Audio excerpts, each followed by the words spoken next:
मेरा नाम राशिद जहीर है और आप देख रहे हैं ऑनलाइन न्यूज इंडिया। आपको बताने की जरूरत है कि इस समय पत्रकारिता खास करके चुनाव के मौसम में किस तरह से एक तरफा रवैया इख्तियार कर चुकी है और नेताओं का तो काम है हिंदू मुस्लिम करना और उस हिसाब से अपने वोटों को बटोरना, लेकिन उनका सहायता और उनका हेल्पिंग हैंड्स किस तरह से न्यूज चैनल बन गए हैं यह आपको मैं बताना चाह रहा हूं। अंबानी का चैनल 18 बहुत अग्रणीय है और सबसे ज्यादा भारतीय जनता पार्टी की सरकारों की मदद करने में तुला हुआ है। आप देख सकते हैं, आपको एक खबर दिखाने चाहता हूं। मोहम्मद जुबैर ने इसको ट्वीट किया है, आपकी स्क्रीन पर लगाऊंगा ये पोस्टर। इसमें लिखता है, लिखिए देखिए, हिंदुओं के खिलाफ महागठबंधन, अमन चोपड़ा देश को झुकने नहीं देंगे। अब आप ये बताइए, देश को झुकाने के लिए कौन सी पार्टी काम कर रही है? देश की पार्टियां हैं, सूबे की पार्टियां हैं, वो सब संविधान के मुताबिक अपने इलेक्शन को लड़ रही हैं, लेकिन ये लेकर आया है कि हिंदुओं के खिलाफ महागठबंधन। एक तरफ तो मोदी जी की तस्वीर है, आप देख सकते हैं, और दूसरी तरफ योगी जी की, और दूसरी तरफ डाली इसने मौलाना तौकीर रजा अहमद खां और साथ में नाहिद हसन जो कैराने से अभी जेल चले गए समाजवादी पार्टी के, उनके, और नीचे खुद बैठे हैं ये महोदय। ये आलम है अंबानी के चैनल का। अब इसको मोहम्मद जुबैर हैं, उन्होंने ट्वीट किया, लिखा कि Ambani's channel giving very tough competition to Sudarshan news. Sudarshan news के बारे में आप जानते हैं, वो खुलेआम बजाय कलम के तलवार उठाता है, तो उसके बारे में कटाक्ष किया है। बहरहाल खबर की तरफ आते हैं। वसीम अकरम त्यागी इसको लिखते हैं कि हालांकि खुर्शीद रब्बानी सर, आपको क्या लगता है कि क्या बिना 18 राहुल जोशी की मर्जी के ये सब हो रहा है? क्या आदिल जैनुल भाई जी अपनी बात कर रहे हैं, सबको पता नहीं है?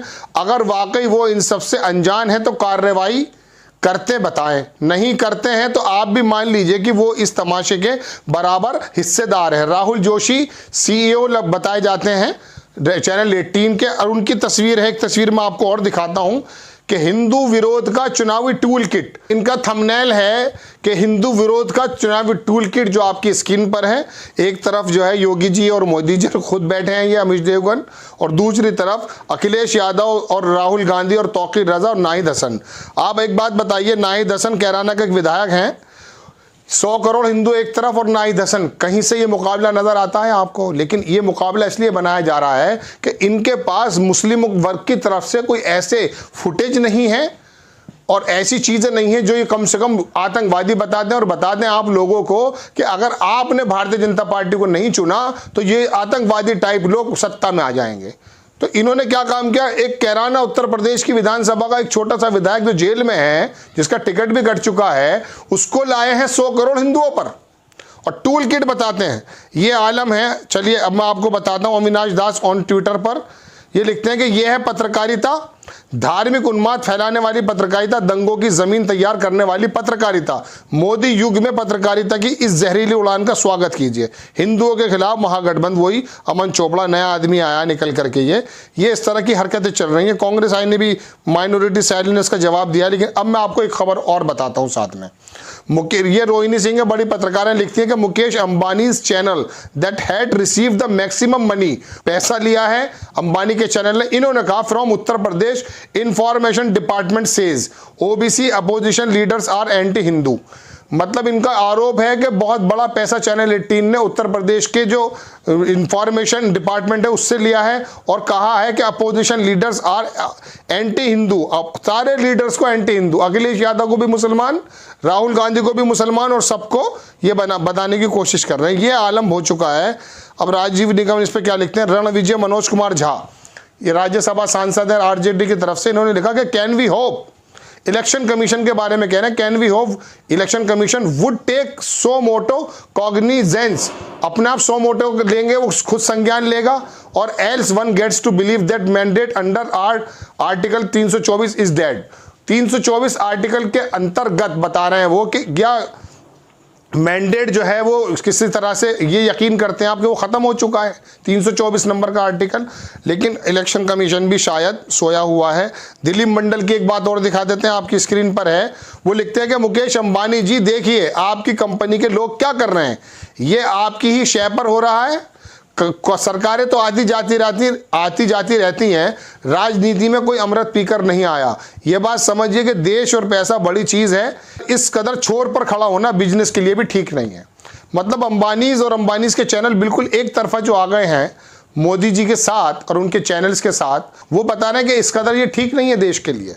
और ये मोदी जी के, ये अंबानी जी के जो है, ऐसा नहीं हो सकता कि उनकी मर्जी के बिना इनका चैनल कुछ भी कर दे, ऊपर से ये। बहरहाल प्रशांत टंडन की बात करके मैं अपनी बात खत्म करता हूं।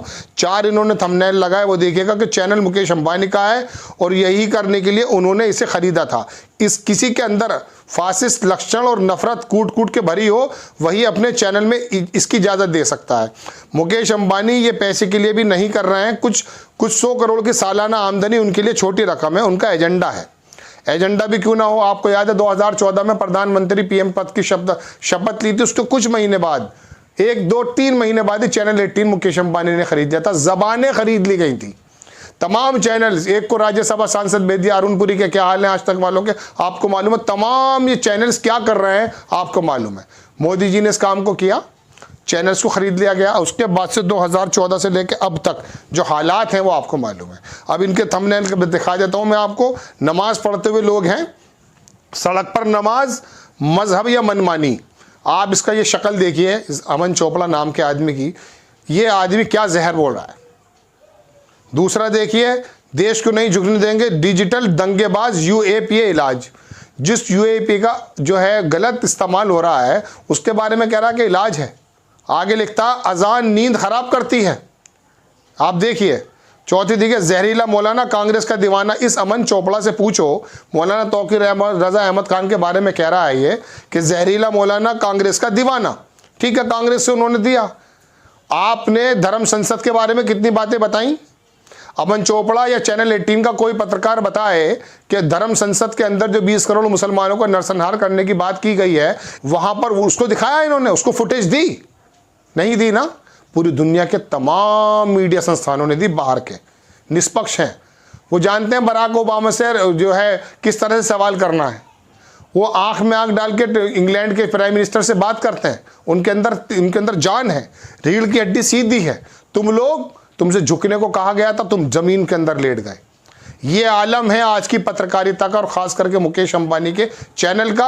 और किस प्री प्लान के साथ लिया गया था दर्शकों के, आपके और बाकी समुदायों के बीच में एक जहर पैदा कर दिया जाए, नफरत पैदा कर दी जाए। इससे बचने की जरूरत है, क्योंकि ये इसीलिए खरीदे गए हैं चैनल प्रधानमंत्री जी के सत्ता में आने के बाद, कि प्रधानमंत्री जी को 24 घंटे दिखाना है और दिखाते दिखाते इतना ज्यादा रच बसाना है। बेरोजगारी की बात कोई नहीं करेगा इनमें से। भारत के हालात क्या हैं, कितना कर्ज हो चुका है, 74% टोटल इकोनॉमी का कर्जा हो चुका है। इसके बारे में आपको नहीं बताया जाएगा। आपको ये नहीं बताया जाएगा कि बेरोजगार लोग सड़कों पे क्या कर रहे हैं, लखनऊ के अंदर विधानसभा खेल रहे हैं, ये नहीं बताया जाएगा आपको। ये धर्म की जो राजनीति है, चुनाव के मद्देनजर है, इसको पहचानना जरूरी है। आपको खबर कैसी लगी अपनी राय कमेंट्स बॉक्स में जरूर दीजिए।